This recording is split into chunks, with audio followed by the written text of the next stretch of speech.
Kenyans can now discern and separate wheat from the chaff. Not even the fake house arrests can deviate the attention of Kenyans who are looking forward to eased economic times by the current government.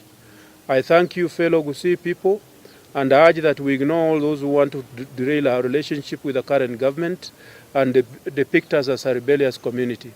As Kisii leaders, we say an emphatic no. And we are saying an emphatic no to any rallies in this county. And I'm urging, and that's why I'm urging the leader of Border Border and the other leaders of any of the youths of this county, that we have just finished elections. We have a government that's going to be in office for 5 years. The Omogusi people need development. The time for politicking is completely over. Welcome to our channel, ladies and gentlemen. William Ruto decided to reward the former Kisii governor, James Ongwae, with a state job. He instructed the CS Elliot in the Ministry of ICT to absorb James Ongwae. And James Ongwae has been appointed as the chairperson of the Universal Service Advisory Council. He's going to lead a team of 9 members. And that team is supposed to form policies that will help the Communications Authority of Kenya. They will also be involved in innovative work in the very ministry. And so Elliot decided to pick James Ongwae as instructed by William Ruto. James Ongwae has been a governor for 2 terms. He has enjoyed the trappings of power, the luxury of having some chase car, the luxury of formidable security, a lot of money. He was in charge of the county's fund. He was the CEO. And it behoves one to ask, why would William Ruto pick on James Ongwae to give him such a job? Because if you compare the job that he was rewarded with and where he was before, you can't compare them. Being a governor is one of the most lucrative jobs that you can ever think of. And this appointment has been discussed. Why do you think William Ruto decided to reward James Ongwae? We, as members of the Orange Democratic Movement, in particular myself, James Ongwae, former Governor Kisii County, and Janet Ongera, Deputy Party Chairperson of ODM, have today decided conscientiously to resign from the ODM party with immediate effect. It has been an honor serving in ODM. We regret nothing, but we move to the next phase with a clear mind on how better as a country we can manage our political affairs before and after elections. We have today arrived at this decision having carefully taken stock of the activities preceding the last general election, and more so the ill manner in which the party treated us and our supporters through political patronage by individuals who never had the interest of our community, especially the Gusii community at heart. I don't regret having been in ODM. We have grown in it, but it's now time for us to exit. And I resign as the Deputy National Chairperson and also as a member of ODM. We feel very sad that our party no longer meets the aspirations in which we founded it. The number one reason is James Ongwae is being rewarded for ditching Raila Amolo Odinga at a time when Raila needed him the most. Immediately, William Ruto was sworn in to office. He embarked on a program to take Raila supporters. That is how the former governor of Makueni, Kivutha Kibwana, ditched Raila. That is how he compromised some of the leaders from the northeastern who are elected on an ODM ticket or Azimio sort of, and they ditched Raila camp and they decided to support William Ruto. William Ruto wanted to show the whole nation and the whole world that people were tired of Raila. He wanted to create that notion that even his former allies were tired of him, and that his promise to take Raila to Bondo could be achieved.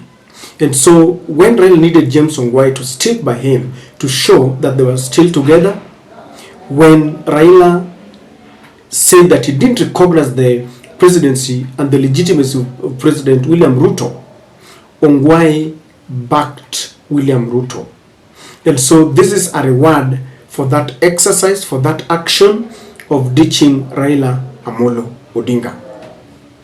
This appointment is also meant to ensure that James Ongwae, together with the other leaders like Ezekiel Machogu, people like Osoro, will be the face of UDA in Kisii and Nyamira, sort of. I therefore urge and plead with our leaders, people not to accept any shenanigans that are meant to paint our community as rebellious and to disadvantage our region from receiving the much planned development projects by President Ruto. I know this is the best time for us, Omogusi, under the leadership of CS Machogu. We are destined for higher grounds.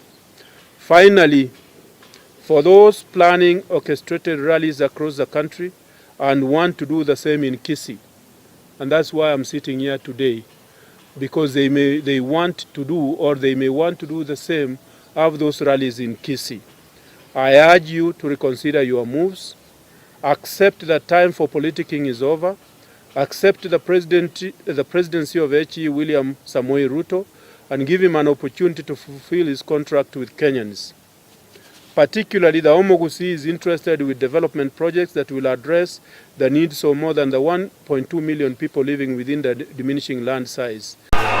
Nataka kumwambia Ongwae, ile mambo alikuwa anaongea ati Excellency Raila Amolo Odinga asikanyage Kisii. Mwambie ile ni uchinga. Ile ni uchinga. Ile mambo alifanya, mnaona ile kibanda ile set alitumia 50 million, hiyo mtu akamatwe.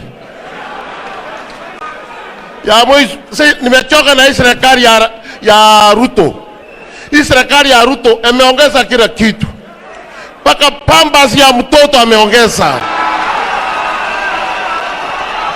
Haya. Wacha niachie Haya. Vijana oye! Vijana oye! Kwa majina naitwa Dickson Machungo kutoka Nyamira, nominated na chama kubwa cha baba, na ningesema tu kitu moja. Wapi hiyo ng'ombe ilisema baba hata ingia Kisii? Hapa ni wapi? Hapa ni wapi? Baba, karibu nyumbani. Haya, mheshimiwa. Vijana oye! Oye!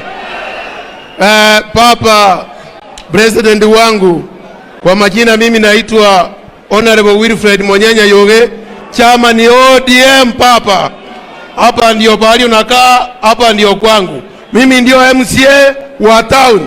Leo mimi si kurara, nilitembea usiku yote town na vijana wangu.